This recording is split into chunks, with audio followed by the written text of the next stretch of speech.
À l'occasion de la célébration du mois dédié aux femmes à travers le monde, ce 28 mars 2026 à Uvira, l'organisation CDJP Uvira a tenu une rencontre réunissant de nombreuses femmes ici dans le ville et du territoire d'Uvira ainsi que plusieurs organisations locales.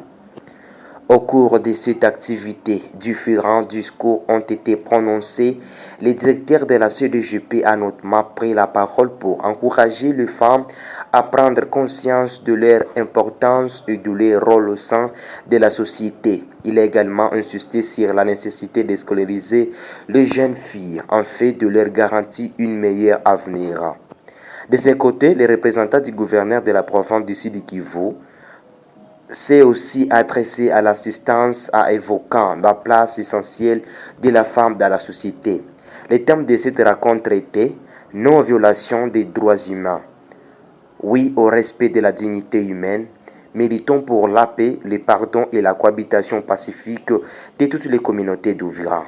Après cette activité, on a eu une opportunité de faire une interview. Écoutez-les. Merci, monsieur le journaliste, pour la question.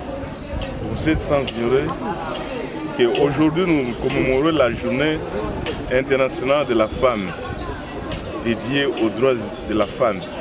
La CGJP, la Commission de justice CP, a choisi ce jour d'aujourd'hui, 27 mars, pour commémorer ensemble avec toutes les femmes du monde entier cette journée internationale pour les droits de la femme.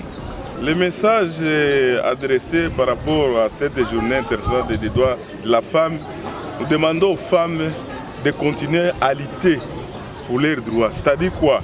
De faire la promotion de leurs droits. Il y a beaucoup d'instruments internationaux, régionaux, nationaux qui militent pour leurs droits, qui taillent maintenant de militer pour ces droits et faire la promotion, c'est-à-dire sensibiliser aux besoins, vulgariser les textes internationaux, nationaux et régionaux pour que les droits soient connus par tout le monde.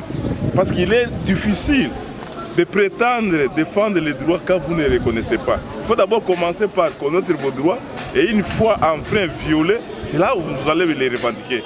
C'est impossible de revendiquer quelque chose que vous ne connaissez pas. Voilà pourquoi nous avons sollicité cette journée pour renforcer la capacité des femmes en matière de droits humains et leurs droits spécifiques. Par rapport à ça, j'ai voulu que les femmes puissent prendre leur destin en main. Dans l'ancien temps, il y avait des lois à caractère discriminatoire.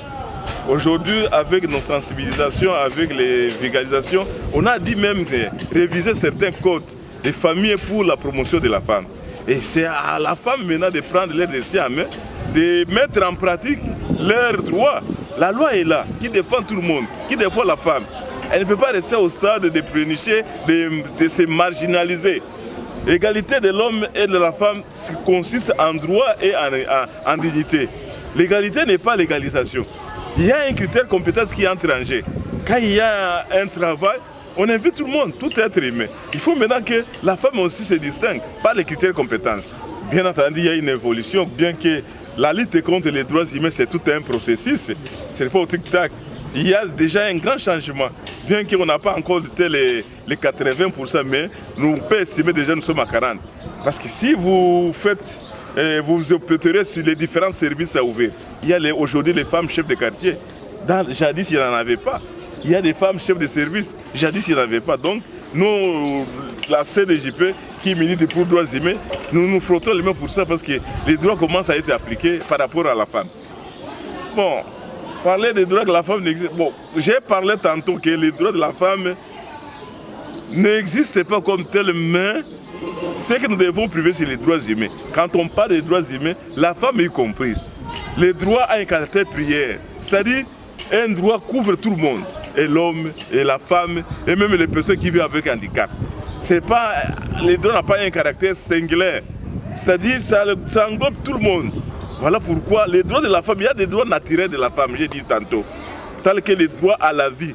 La femme doit vivre avec quiétude. Aujourd'hui, la femme n'a pas la liberté de se déplacer sous peine d'être violée. Elle doit être couverte par ses droits à la vie, comme le prévoit l'article 16 de notre Constitution. Je reviens encore, la parité, c'est l'égalité des chances. Que les gens ont confondu, que c'est l'égalisation. La loi sur la parité essaye de privilégier la femme dans toutes les institutions. La parité, c'est une égalité de chances. Si la femme estime qu'elle est capable de travailler, qu'on la laisse travailler. N'importe quel emploi. Elle ne peut pas être fermée pour ça. Voilà l'égalité. C'est l'égalité de chances entre l'homme et la femme. Ce n'est pas l'égalisation.